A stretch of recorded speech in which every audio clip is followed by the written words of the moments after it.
So I actually want to kind of go back maybe to the first company that you started or you're a part of in the Zillow acquisition. So could you maybe share more about kind of, what stage you were at, maybe a little bit more about that acquisition and then what that transition was like from a smaller marketplace into a larger org?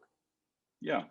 So the company was called Rent Juice, which is not a great name, but it is what it is. It was created out of this like kind of college project in 2009.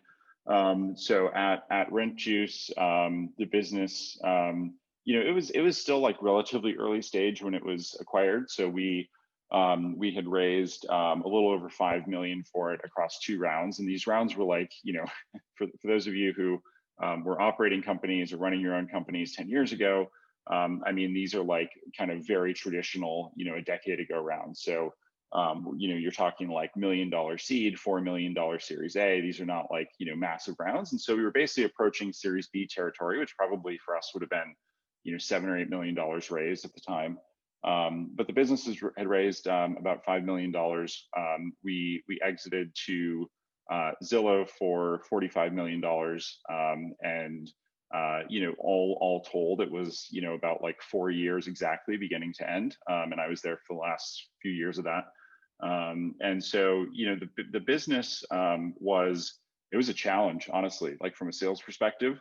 I think I learned a lot about pricing. It's one of the reasons that I'm obsessed with pricing today. So Rent Juice was, like I said, in the beginning, it was not, a marketplace. We kind of transformed it into a marketplace toward the end. But in the beginning, we were really focused on the, real estate, supply side of getting brokers and getting them to upload their listings onto our platform, because they weren't, there was no other place at the time to manage these. And so that kind of transformed into how do we make this thing bigger. But in the process, we were selling this database, or these tools that we were offering to real estate agents and brokers to upload their listings for, at the low end, $79 a month. And at the high end, I think it was like either $149 or $159 per month. And that's a really tough way to scale if you don't have like viral loops and some sort of flywheel to actually like drive that. And so that was my first experience. That was like at first just kind of doing whatever it took, like cold calling these brokers, getting them to purchase this. And we were also in kind of a highly competitive market, and so there was this like pricing dynamic where we were undercutting a bunch of other people in the market. Because we were venture backed and they were bootstrapping stuff. And so there was this whole kind of odd dynamic of for the first startup that I ever worked at, I think A, having a pricing point that was way too low, and B, being in this highly competitive market, and both of those things suck.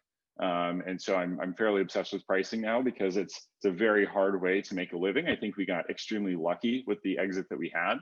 I mean, all businesses that exit are lucky, but this was, particularly crazy. Like we had, I mean, this is all like kind of public info now, but I think at the time we sold, we had, $550,000 in annual recurring revenue. We sold the business for $45 million, right? Like these exits don't typically happen. And so there were a lot of aspects of the future promise of building out, that rental marketplace for Zillow, that ultimately went super well. Zillow Rentals is a massive business today, but they certainly took a big gamble on us. And so in the meantime, selling tools and selling selling a database to real estate agents for $79 a month with an inside sales team is a challenge. And so that's why I think we got excited about the idea of a marketplace.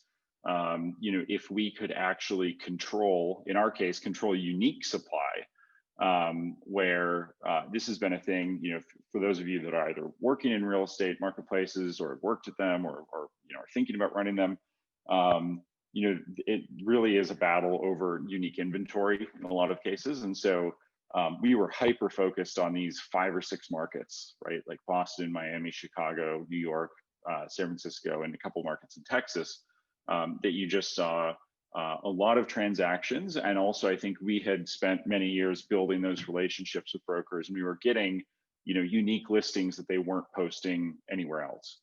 And these were certainly in the days where like Craigslist was definitively like the leading place, where you would go and find rentals. And so if we were getting listings in New York that were not going on Craigslist, like that's super valuable to somebody. And so ultimately the value of enough of those hundreds and then thousands and then tens of thousands of those unique listings where the promise was, we can find you a tenant, we can find you a renter for those listings. Don't go to Craigslist, don't go post this anywhere else. That's a hard thing. But I think if you offer free tools, if you're offering a lot of kind of freemium offerings on the back end, it becomes easier to get some of those, proprietary listings in our case, or for any marketplace, proprietary content on the supply side is super valuable to driving demand.